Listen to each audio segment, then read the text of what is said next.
Wyatt Gilmore makes his decision, why the defensive line is in good shape. Plus, get your tickets to women's basketball now before it is too late. Hey, You are Locked On Golden Gophers. No matter what we're going to do here, we're just going to keep rowing. Your daily podcast on the Minnesota Golden Gophers. However it turns out, we're just going to keep rowing. Part of the Locked On Podcast Network. Your team every day. We're just going to keep rowing, and keep rowing.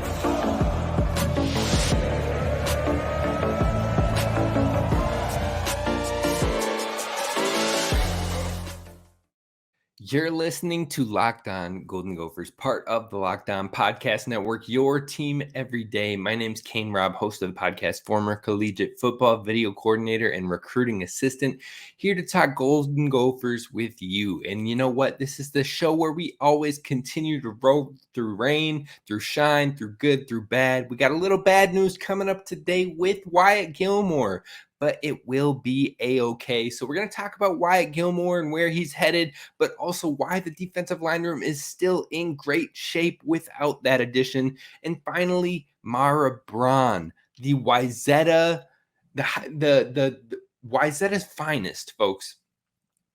She should have you getting your tickets yesterday. We're going to talk about all of that and more today. Be sure to hit subscribe over on YouTube so you can join the community or find us wherever you get your audio podcasts at Locked On Golden Gophers. Now, let's jump right in. Let's talk about Wyatt Gilmore, one of the top recruits in the state of Minnesota. This is the first miss on the Minnesota kids that Minnesota has had this 2024 class. Now, we still have our eyes peeled for Emerson Mandel and fingers crossed that he will be headed this way. But Wyatt Gilmore decided he does not want to stay home, not be a part of the bunch. He is off to OU, Oklahoma, Boomer Sooner. You know what? Oklahoma showed him a lot, and I mean an absolute lot of attention and love to Wyatt Gilmore, just as much, if not more possibly, than Minnesota for quite a long time. Now, Oklahoma's history, they've had more success and been far greater in the last decade, though that's kind of a skewed outlook because a lot of that success, in fact, a vast majority of that success came from Lincoln Riley. So you can't really put the success that they've had in most of the last decade anywhere near what the program is right now because they have a brand new coach who just finished his first season and it wasn't that great. You know, OU also had less defensive line commits, so maybe he sees a quicker opportunity to current playing time. But for me, that's where the positives likely end. Now, Gilmore said, I know for a fact that when Oklahoma gets to the SEC, we are going to dominate and not take back seats to anybody. Look, man, I get gassing up your own team, your new team, the team you just committed to, but that one feels a bit out of touch. I mean, we are talking about, look, what I wanted to do when I heard that line, when I heard him say that, I wanted to cue up my favorite line from a Will Smith classic of I, Robot back in the day and say, you know what, spit take, because that's what he does. He spits out his coffee. He spits takes and he says, I'm sorry, I'm allergic to BS. Now, that's where I'm at with that take because you see, OU in year one of Coach Brett Venables was rough. They went 6-7 in the Big 12. On top of that, now, Kansas State, that was a tough squad last year, and they lost to them in a one-touchdown game. But Kansas State also got the brakes beaten off of them by 25 points versus Alabama. TCU was a national championship playing team that spanked them 55-24. We all saw what happened to TCU versus Georgia. So you're talking about two of the teams in the Big 12 that were really pushing with some of these SEC schools or like having a high record to get into games with these SEC schools. Both got absolutely smacked around. Then you're talking about you lost 49-0 to Texas, your rival, the one that you've been handling pretty handily over the last few years, 49-0. That's embarrassing in itself. And sheesh, another one like that. And you probably, who knows what happens as far as coaching goes. But then you talk about a loss to a Baylor team, a loss to a bowl-less West Virginia team, All of that isn't acceptable when you are playing to that standard. It wouldn't have been acceptable if Coach Lincoln Riley was the coach. So they held their own against a nice Florida State team, but still lost. And now you're talking about heading into 2024, which will be Wyatt Gilmore's freshman season, and you're moving to the SEC. In your first year in 2024, you're going to play Tulane as a non-conference. I don't know if you caught this, but Tulane beat USC in a New Year's Six bowl game last year. You're going to play Bama, who we just talked about beat the brakes off of Kansas State. You're going to play LSU, who won the West last year in the SEC and has been a real nice program all around. You're talking about Tennessee, who absolutely showed out last year prior to an injury to their quarterback. You're talking about Ole Miss, who has been getting better and better with Lane Kiffin and constantly in the conversation. Then Texas comes with you as well, and you have possible toss-up games of South Carolina and Auburn, depending on how Auburn comes back with Coach Hugh Freeze. That's 8 games right there in 2024 that you could likely count as losses or very close toss-up type games. So honestly, a major congrats to Wyatt Gilmore. I truly do 100%, 1000% wish him a successful career with Oklahoma and Boomer Sooner. I'll always pull for the Minnesota kids unless they go to Wisconsin. But who knows? Maybe Minnesota can see Oklahoma in a bowl game in the near future. That could be fun.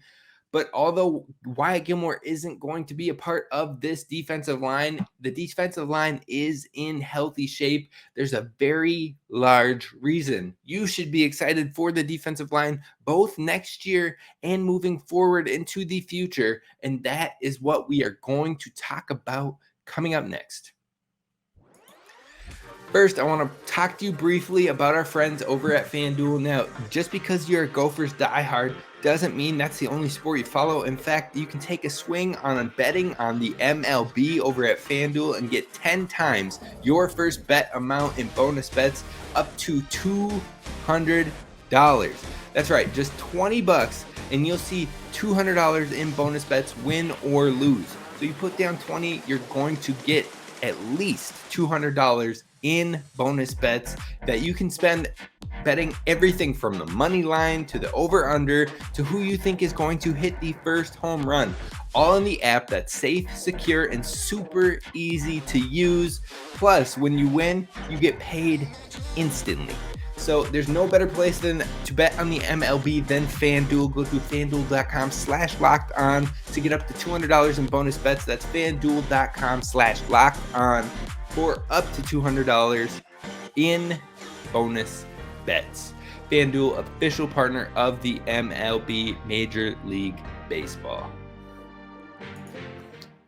All right, Gophers fans, thank you so much for listening, and shout out to the everydayers. You are some loyal ones out there, not only to the show, but you're listening to Gopher Sports Talk when we are here in the final stretch of June.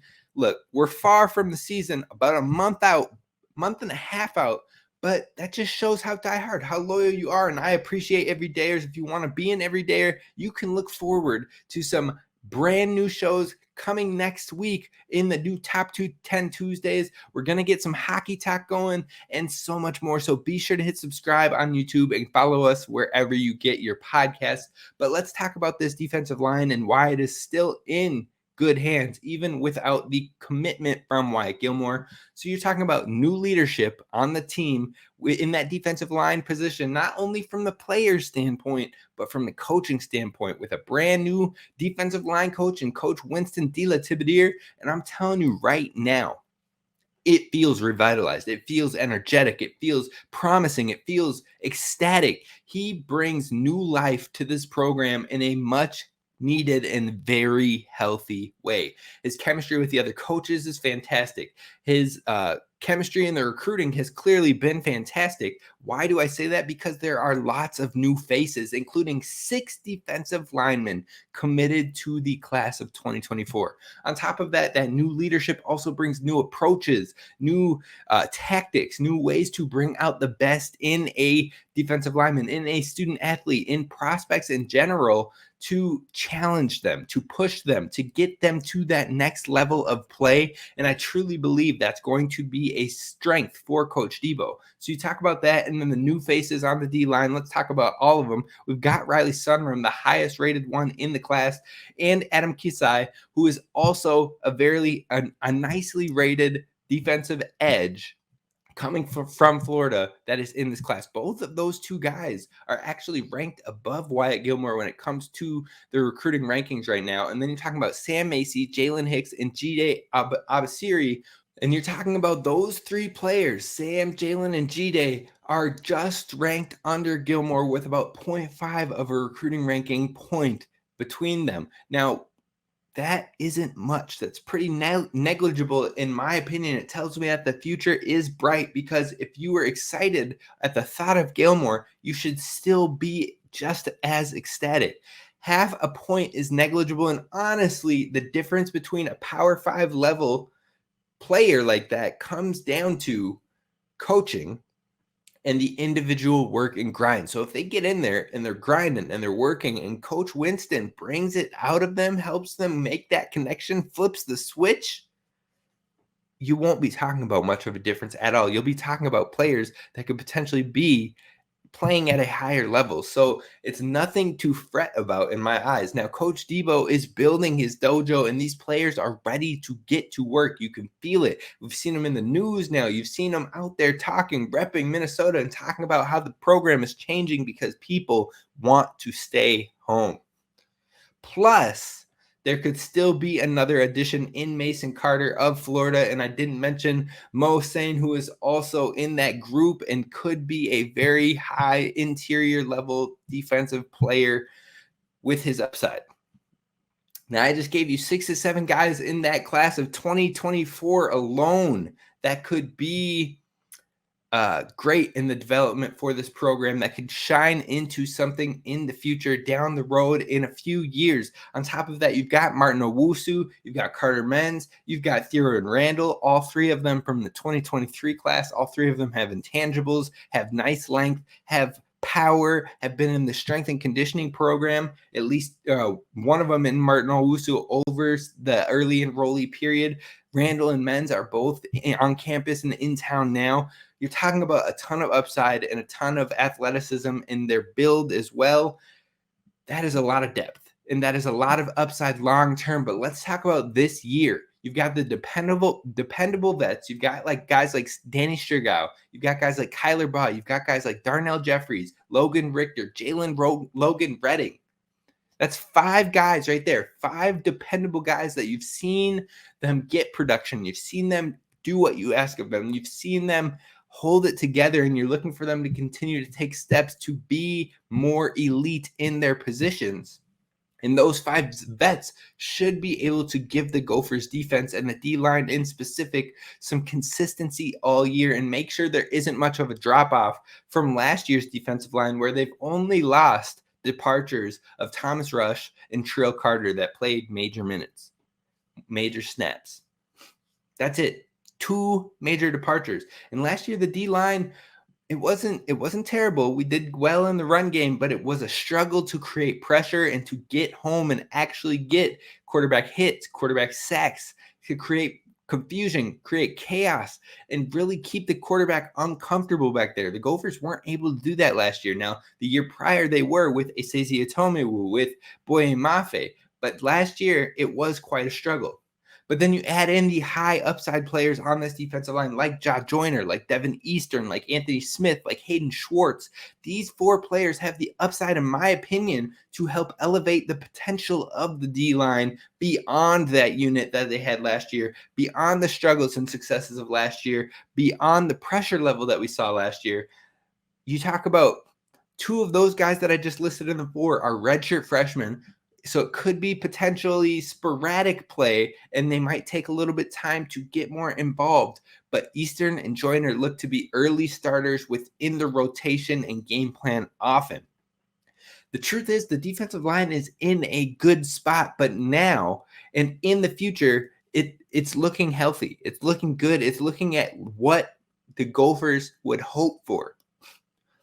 And that grouping of 4 can elevate the level of that play, in my opinion. I think we can see some pressure and chaos similar or better than what we saw with Otomewu and Mafe.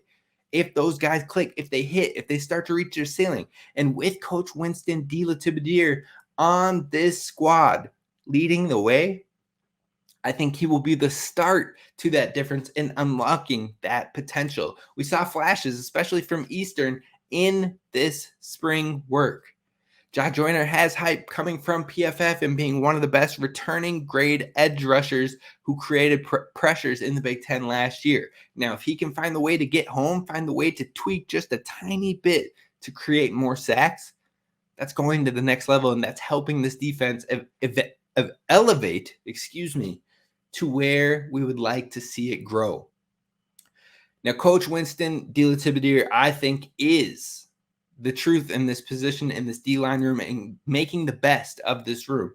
The players feel it, Coach PJ Fleck and Coach Rossi feel it, and the fans will soon feel it as well. So you should be getting excited, Gophers fans, because this defensive line room is in the right spot, and we are going nowhere but up, in my opinion. There's a great depth behind them. There's great talent in the room right now. Upside and dependability with consistency. That spells out a good, healthy defensive line room. Now we're going to move our thoughts and our focus over to women's basketball to close out the show, because Mara Braun is going to be must-see TV. I'm going to tell you why you should get your tickets now when it comes to women's basketball, and I truly mean that. All right, Gophers fans, we're talking about women's basketball to wrap this one up. Now, Mara Braun is going to be someone who should have butts in seats when it comes to the barn. She's been absolutely balling with the Team USA 3-on-3 team and the U21 over. They played in the Asia Pacific circuit, and they won 4 of the 5 stops and were deemed the champs of that U21 3x3 circuit.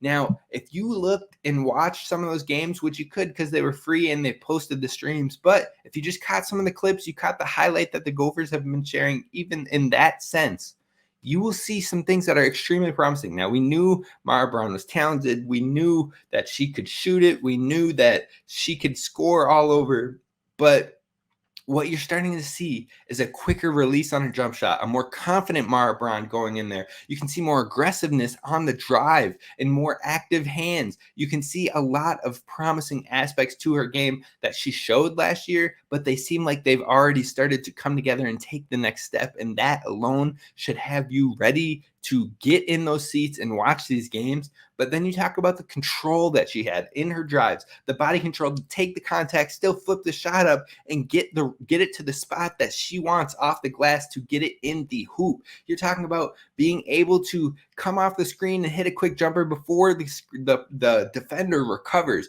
I'm talking this jump shot is so quick release. You can tell that she's been practicing, but it was a wet ball each and every time she was putting it in, and it felt like nothing could go wrong.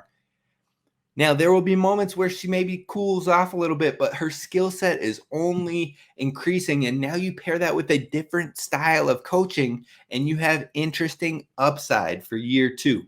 Now, don't hear that as Coach Whalen was holding her back at all, because that is not the case at all. In fact, I think how Coach Whalen coached Mara Braun gave her usage last season that was pivotal in knowing that she can be one of the best players, not only in the Big Ten, but in all of college basketball. Give her the confidence, let her see that she can do it, give her the inspiration to know that she is as good, if not better, than every player out there on the court. I think Coach Whalen did that at its very finest. I think the relationship they had was phenomenal. And now you're talking about Coach Plitzowite, who brings a completely new style of coaching in understanding the why. That is immense. That is massive. And you break down with Coach Plitzowite, she's going to be breaking down the film and the elements and understanding their intricacies and why this happens and how they can attack that and what to do if this happens. Or if you see that this team who likes to do this concept, if you see this player showed signs of this, you know that this defense is probably coming or they're going to try to trap you here. If you can look at those things and analyze it and find the openings and see, if this defender that they like to pull up to help right here, my player cuts here, they will be open if I drop this pass a half a second earlier. When you start to look at those type of intricacies, look, it goes a long way. Now you talk about, to this point, we've seen basically everything Mara Braun has done based on talent and rising confidence while getting up to speed of the D1 level game.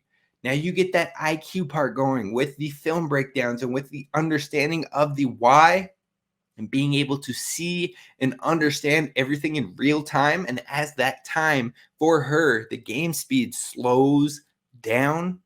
Look, folks, I'm telling you, get your tickets now because Mara Braun and Co. are absolutely going to do something very special here in Dinkytown over the course of their time. Now, Coach Plitzway announced that Minnesota is going to be going overseas to Greece and I believe Croatia. I could be wrong on the second country. This July, once they've kind of got everybody in tow to really get a feel for things, develop the chemistry, put it on the court, get some scrimmaging in, and I think that is going to be very valuable for this team. But then Minnesota will get some real tests in 2024. You're talking about home and away games versus Iowa, Penn State, Michigan State, Wisconsin, and Nebraska. Now, Iowa stands out there because you're getting Caitlin Clark two times, and you're going to want to see her over at the barn. And see her and Mara Braun go toe-to-toe and see Sophie Hart in there giving them absolute work because do they have anybody that can hang in the post after the loss of Monica Zanano? And see Maggie Zanano want to show out and show Iowa, look, the Zanano name is not done. See, there is some exciting matchups in that Iowa game. Then you talk about they're playing a Maryland team that was real nice in the tournament last year, an Ohio State team that was real nice in the tournament last year. Both of those teams coming to the barn. It's going to be exciting. Plus, in the next 2 years, you're going to have at least one home game versus UConn. I believe it'll be next year's game, which means you can see Paige Bueckers live and in person here in the barn versus, again, Mara Braun and squad. And you know what? I think all of that put together shows you should have bought your tickets yesterday. This is going to be can't miss basketball played in the barn. And then you talk about 2 games versus Caitlin Clark, a game versus UConn, which is always a contender, 5 games, additional games versus Big Ten opponents that won at least double-digit conference games last year. Minnesota is going to have a lot of opportunity to prove that they are for real, they're a real team, they're developing, and to hopefully keep Coach Plitzway's success going into the tournament and getting to the tournament. I think I could see it. The possibilities are there. The talent is on the team, and they are building right now. This offseason is everything when it comes to getting on the right page. With a Big Ten tournament happening in Minneapolis, again, I think they can make a special run. They can do something real nice, have some home crowd advantage, and I am excited for this season to start, and you should be too.